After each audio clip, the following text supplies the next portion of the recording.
Maka pulanglah dia ke Mesir. Betul-betul dia berdakwah kepada Fir'aun. Banyak persoalan di situ.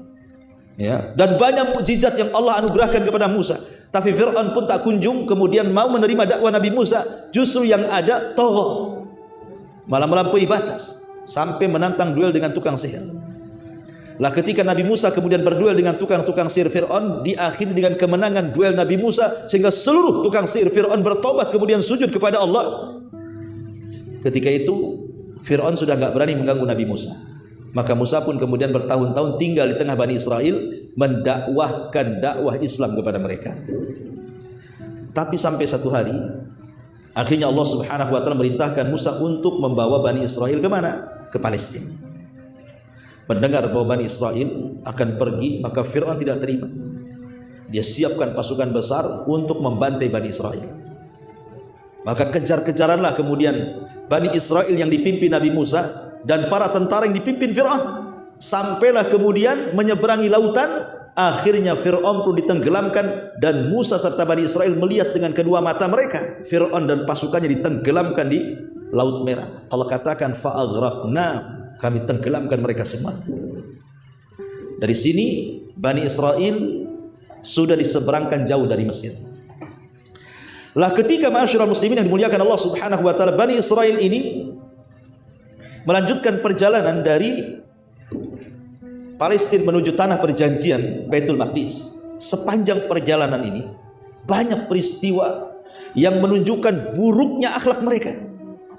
Ya, buruknya akhlak sebagian Bani Israel, tidak semua. Sebagian besar Bani Israel, termasuk kabilah Yahudi dalamnya. Seperti mereka ketika Allah taklukkan Baitul Maqdis, disuruh membungkuk malah kemudian tidak mau membungkuk. Disuruh berdoa kepada Allah, hittah, ya Allah ampuni dosaku, malah hintah, minta makan. Belum lagi kemudian Bani Israel ini mereka membangkang kepada Nabi Musa alaihi salatu wasallam di banyak hal, mengeluh, menuntut, sampai banyak mukjizat Allah tampakkan kepada mereka. Tidak sadar-sadar juga Bani Israel ini, sehingga macam-macam peristiwa seperti ketika terjadi pembunuhan, kemudian Musa mengatakan sembelih sapi, malah mereka banyak tanya, akhirnya susah pula nyari sapinya. Kalaulah kemudian bukan karena mereka mengucapkan insya Allah, tentu mereka tidak akan mendapatkan sapinya. Itu pun dengan harga yang sangat mahal. Bentuk bagaimana mereka mempersulit diri, Allah mudahkan, mereka minta untuk mempersulit diri. Kemudian ketika mereka diberikan makanan lezat manna dan salwa, malah minta pula yang enggak enak. Manna dan salwa ini kan makanan dari langit, tinggal makan saja. Ini enggak, maunya bawang, sayuran, lalapan bahasa kitanya kan. Gimana dikasih makanan enak mau lalapan pula kan itu ya.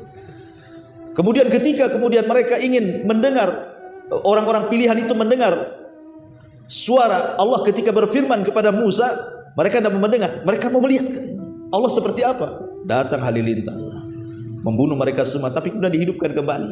Macam-macam ceritalah kalau kita mau sedikit perjalanannya, terlalu lama.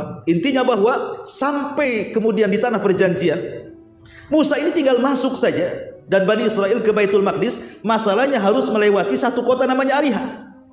Ariha ini dipenuhi dengan kaum Kan'aniyun, turunan kaum Ad, orangnya besar-besar. Bani Israel tidak berani jihad. Akhirnya mereka mengatakan kepada Musa, ya Musa, kalau kami harus berperang untuk masuk ke Baitul Maqdis, kami tidak bisa. Kemudian mereka mengatakan, idhab anta wa rabbuka faqatila inna hahuna qa'idun. Kalau kau mau jihad sana berdua dengan Tuhanmu, kami duduk-duduk memperhatikan di sini katanya. Akhirnya mereka pun oleh Allah diazab, tidak bisa keluar dari negeri itu. Disebut Arduti. Selama 40 tahun disitulah Harun meninggal, kemudian Nabi Musa pun meninggal. Belum masuk ke Baitul Maqdis karena tidak mau jihad. Lah setelah Nabi Musa meninggal dan juga Harun sebelumnya meninggal, akhirnya kemudian estafet kepemimpinan di bawah naungan Yusha ibn Nun, anak muda yang kemana-mana di bawah Nabi Musa, sampai ketika berjumpa dengan Khidir pun dibawa tuh Yusha ibn Nun. Rupanya dia pula yang meneruskan perjuangan. ketika para pengecut di zaman Nabi Musa sudah mati, kemudian datang generasi kedua para pemberani, maka Yusha ibn Nun inilah yang berhasil memasukkan Bani Israel kemana? Ke Baitul Maqdis. Yang Nabi Musa tidak bisa, Yusha ibn Nun bisa. Itulah Nabi yang Allah berikan mukjizat mampu menghentikan matahari saat perang. Jadi ketika mereka masuk di waktu asar, terjadi perang. Kemudian hampir menang, matahari mau tenggelam, sementara besoknya hari Sabtu. Orang Yahudi itu punya keyakinan tentang hari Sabtu, itu hari sakral, gak boleh perang. Kalau sampai berhenti peperangannya gagal lagi, maka Yusha mengatakan kepada matahari, engkau makhluk yang diperintah, aku juga nabi yang diperintahkan, maka aku berdoa kepada Allah agar engkau berhenti. Akhirnya matahari pun berhenti, tidak tenggelam sampai peperangan menang baru ditenggelamkan. Satu-satunya nabi yang bisa menghentikan matahari karena izin Allah adalah Yusha ibn Nun. Itulah akhirnya Yusha ibn Nun berhasil memasukkan Bani Israel ke Baitul Maqdis. Disinilah pengasas kerajaan Bani Israel pertama. Ya, karena gini, ikhwatu fillah muliakan Allah Subhanahu wa taala. Bani Israel ini, kalau saya boleh singkat, itu menjadi 3 fase, 4 fase. Nanti kita akan cerita ini. Bani Israel ini sepanjang perjalanan dari kisah Yusha ibn Nun memasukkan Bani Israel ke Palestina ini, nanti akan melewati 4 fase. Apa saja itu? Pertama, Ahdul Qudah, era kehakiman. Yang kedua, Ahdul Mulukul Awal, era kerajaan yang pertama. Kemudian yang ketiga, Ahdul Muluki Tsani, era kerajaan yang kedua.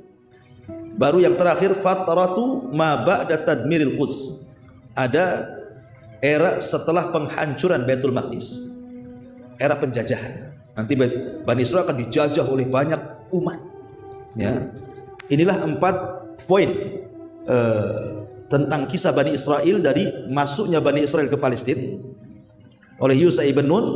Maka berlakulah 4 fase ini. Ma'asyiral muslimin yang dimuliakan Allah Azza wa Jalla. Pertama, era kehakiman. Era kehakiman ini di mana Bani Israel dipimpin para nabi. Jadi yang memimpin Bani Israel itu para nabi. Dan yang pertama adalah Yusha ibn Nun yang memimpin mereka. Makanya di dalam Injil, dalam perjanjian lama itu, di situ ditulis tentang kitab hakim-hakim namanya. Di mana hakim-hakim ini maksudnya para nabi, itulah yang memerintahkan 12 kabilah dari turunan Yakub yang disebut Bani Israel tadi. Jadi dipimpin para hakim, dipimpin para nabi. Ada yang mengatakan sekitar 350 tahun, ada yang mengatakan sekitar 1000 tahun dipimpin para nabi. Ya. Ma'asyiral muslimin yang dimuliakan Allah Subhanahu wa taala, sampai pada waktunya.